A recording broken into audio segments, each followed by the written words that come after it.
Welcome to Cheat Sheet Tales, where secrets slip, lies unravel, and the truth always has a twist. Real stories, raw confessions, shocking betrayals. Drop a comment if you've ever caught a red flag too late. Now, let's get into today's tale. My mom sent a voicemail. "You're out of the family business. Expect a call from our lawyer." I didn't argue, just replied, "Understood." Then I quietly sold my 40% share. And 48 hours later, 72 missed calls, my brother begging me to undo it. Thank you for being here with me today. I hope you're having a wonderful day, wherever you are. I'd love it if you could share in the comments which city or country you're watching from and what time it is there. Now, let's begin our story together. The notification popped up on my phone screen, a little red number above the voicemail icon. It was Mom. A wave of familiar tension washed over me, the kind that always seemed to accompany her calls. Even now, living 2 states away, having built a life she barely seemed to acknowledge. I took a deep breath, telling myself it was probably just about the holidays, or maybe her asking me to look over some business papers again. I pressed play. Her voice, usually warm and bright, was clipped, formal, devoid of any preamble. "Alex," she began, and the lack of honey or deer was the first jolt. "Your father and I, and your brother, have made a decision regarding the family business. We've decided to restructure. Effective immediately, you're out of the family business. We've decided to buy out your share. Expect a call from our lawyer." The message ended. The silence that followed was absolute, deafening. In my quiet apartment, my hand trembled so hard the phone almost slipped through my fingers. A cold knot formed in my stomach, spreading like ice through my chest. My chest tightened, as if someone had wrapped barbed wire around my lungs. I stared at the wall, the carefully chosen paint color suddenly feeling distant and meaningless. The family business, the business I had bled for, sacrificed for, kept afloat more times than I could count. It wasn't just about the money, although my 40% stake was significant. It was about everything that stake represented. It was my history, my connection, the last fragile thread binding me to a family that often felt more like a distant, demanding corporation than a source of love and support. My grandfather had started the business, a small manufacturing company built on sweat and a handshake. When he passed, he'd split it, giving Dad 40%, Mom 20%, and me 40%.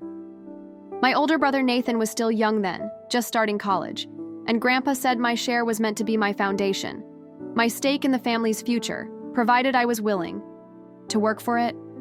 I plunged into it right after high school, learning the books, the operations, everything. While Nathan went off to get a business degree he rarely seemed to use on the actual business side of things. Dad wasn't interested in the day-to-day. Mom took over the face of the company, handling clients and marketing, while Nathan eventually slid into operations, charming everyone, but rarely getting his hands dirty with details like inventory or, God forbid, payroll. That fell to me. Oh, Mom would always say, "Alex handles the numbers, bless his heart. He doesn't understand the real business."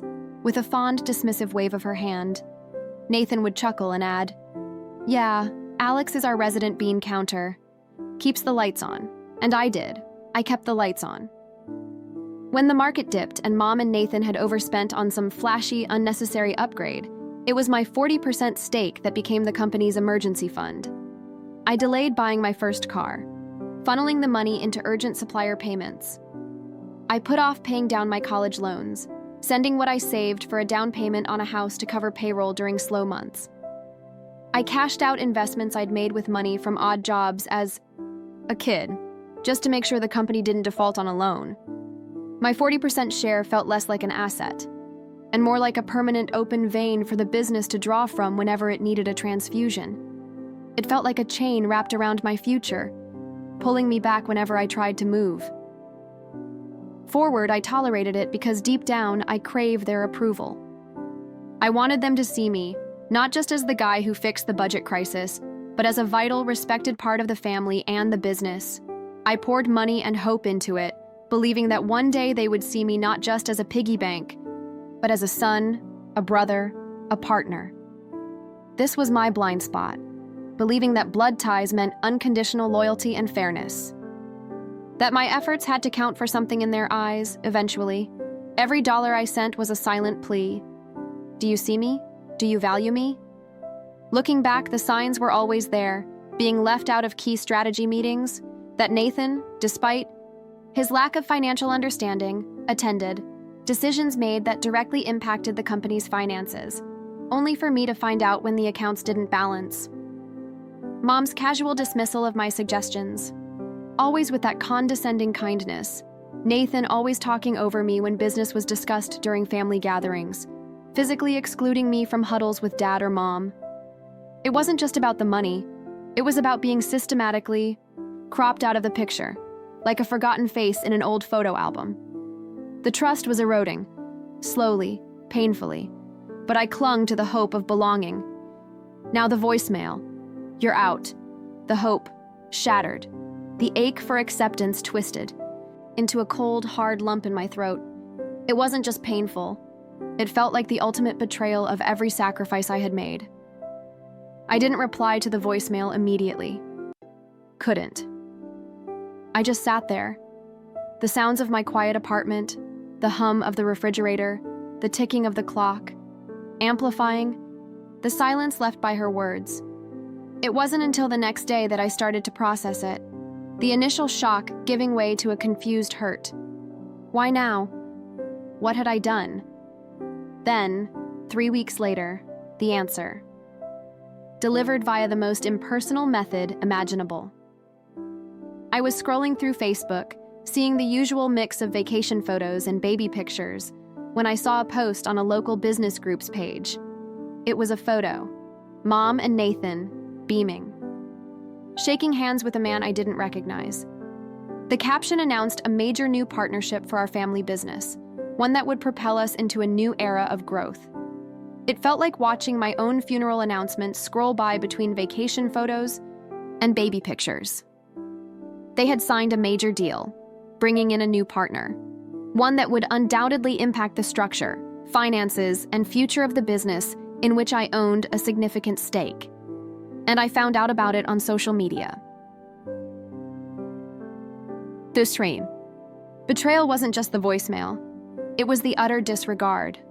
The public humiliation of being treated as so irrelevant that they didn't even bother to inform me directly. I called Mom. She was dismissive. Oh, that? Yes, we meant to tell you. It all happened so fast. Fast, Mom? This is a major partnership. My percentage is affected by this. Why wasn't I involved? Why wasn't I even informed? Alex, she sighed. We didn't think you needed to be involved. You're not here every day. It was complicated business stuff. We handled it. The condescending kindness was back, but now it felt like a razor blade. Then Nathan chimed in, his voice casual, arrogant. Yeah, man, you're just the money guy. Let us handle the real decisions. You wouldn't get it anyway. The words landed like physical blows. Just the money guy. The phrase that had always wrinkled now felt like the summation of their view of me. All my sacrifices, all my years of keeping them afloat, reduced to a simplistic, insulting label. The initial hurt twisted into a cold, hard anger, the blind spot, the hope for acceptance, didn't just evaporate, it was violently ripped away. I saw them clearly now, not absent-minded or unintentionally hurtful, but deliberately excluding and disrespecting me for their own gain and convenience. After that conversation, I went quiet. They probably expected me to argue, to beg, to try and claw my way back in. That was the old Alex, the one desperate for their approval. But that Alex was gone. The voicemail followed. By the Facebook discovery and their dismissive explanation had fundamentally changed something inside me. I was done bleeding for people who didn't see me as a partner, a brother, a son, but merely a resource to be tapped and discarded. They wanted me out. Fine. I wouldn't fight their fight, the emotional, messy one I always lost. I would fight mine, on my terms, using the very thing they thought defined me: the numbers, the business logic, the understanding of finances they lacked. The strategic shift began immediately. I didn't yell, didn't send angry texts. I picked up the phone and called a lawyer, a sharp business attorney I'd met through a contact years ago. I laid out the situation: my 40% ownership, my history of financial support, the new undisclosed partnership deal, the voicemail kicking me out, the threat of their lawyer. I also mentioned, almost as an afterthought, the extensive financial records I had kept over the years. Every transfer, every payment I'd covered, every informal loan. My lawyer's interest peaked at the mention of the records. "That's key, Alex," he said. "Documentation changes everything." Over the next few days, I became a machine. I dug through old emails, bank statements, physical files I still had. I organized everything, creating a clear, undeniable timeline of my financial contributions and their reliance on me. I also started looking through the limited business reports I had been privy to, cross-referencing them with public filings, trying to understand the financial health of the business before this new deal. As I did, I started noticing discrepancies, small things that didn't add up, hints of financial strain that went beyond Nathanette dips. It wasn't just mismanagement. It felt like something was being actively hidden, or had been for a while. This deepened the setup for the later twists. The feeling that their rush to get me out and get a new partner wasn't just about cutting me off, but about covering something up, perhaps tied to past issues I'd unknowingly helped fix. With my documentation prepared and reviewed by my lawyer, the path forward became clear. They wanted to buy me out. Fine. But they wouldn't dictate the price, and they wouldn't control the narrative. My lawyer explained that forcing a buyout required specific legal processes, but selling my share to a third party was often simpler, especially if the operating agreement didn't explicitly forbid it. My lawyer had connections in the business world, including investors who specialized in acquiring stakes in privately held companies, sometimes those with complex family dynamics or undisclosed issues. We found an interested party, a private equity group. They were shrewd, focused purely on the numbers and the potential. I presented my case, backed by my meticulously organized financial records. I didn't badmouth my family, but I laid out the facts: my 40% ownership, my history of being the de facto financier, the new partnership deal I wasn't informed about, and my family's subsequent attempt to unilaterally remove me and buy me out below Nathanette value. My documentation hinted strongly at potential underlying financial issues beyond normal business challenges. The due diligence process by the investors team was swift and thorough, much more so than my family likely ever expected or performed themselves. They looked at the official books, but also cross-referenced them with my independent records of money coming in and out to cover their shortfalls. My meticulous notes on specific past financial crises I had averted suddenly took on new significance. Then came the day of the sale. Sitting in the lawyer's sterile conference room, signing the papers felt surreal. There was no shouting, no grand declaration, just the scratching of my pen on paper, a sound barely audible but shattering everything that had come before. I sold my 40% stake. The feeling wasn't triumph, not yet. It was a heavy mix of sadness for the lost dream of a real family business, fear of the unknown reaction, and a grim satisfaction that I had taken control. I had accepted their premise, but dictated the execution. My final act in the business was quiet, deliberate, and irreversible. After the papers were signed and the funds were securely in an escrow account managed by my lawyer, I sent a simple short email reply to my mom's original voicemail notification. Just one word: understood. It was the quietest message carrying the loudest possible meaning. Then I waited. The next 48 hours were a tense, agonizing silence. I knew the investors team would be making their presence known, contacting Mom and Nathan to inform them of the change in ownership, and to begin their deep dive into the company's financials. As the new 40% owner, I tried to go about my life, but I was constantly checking my phone, every notification sending a jolt of anxiety through me. The storm hit on the morning of the second day. My phone started ringing nonstop. Mom, the business line. Missed calls piled up. 10, 25, 50, 72. The screen was a constant flash of notifications. Text messages came flooding in, initially confused, quickly turning to frantic, then accusatory, and finally desperate. I finally answered a call from Nathan. His voice, usually thick with self-importance, was thin, ready with panic. Alex, what did you do? You have to fix this. Please, just undo it. Undo what, Nathan? My voice was calm, almost unnaturally so. They, the sale, this investor, they've frozen everything. They're asking for all the books, going over everything. They said they found problems. The revelation hit me sharp and clear. The investor's standard due diligence, fueled by the hints in my documentation and their own expertise, had immediately uncovered the extent of the financial mismanagement I had suspected. It wasn't just poor handling. It was significant enough for a new owner to halt operations and demand a full accounting. My strategic exit, combined with their own hidden practices, had exposed everything. The moment of justice, or at least reckoning, had begun. My quiet sale wasn't just me leaving. It was me pulling the pin on a grenade they didn't know I was holding, loaded with evidence they helped me pack over the years. Problems, I repeated, letting his panic hang in the air. That's their right, Nathan. They own 40% now, just like I used to. But Mom said you were out. She sent the voicemail. We were going to buy you out. You said I was out. You said you didn't need me involved. You said I was just the money guy and you handle the real decisions, I said, using their exact words, each phrase a deliberate, quiet strike. I took you at your word. I'm out. You handle the real decisions now.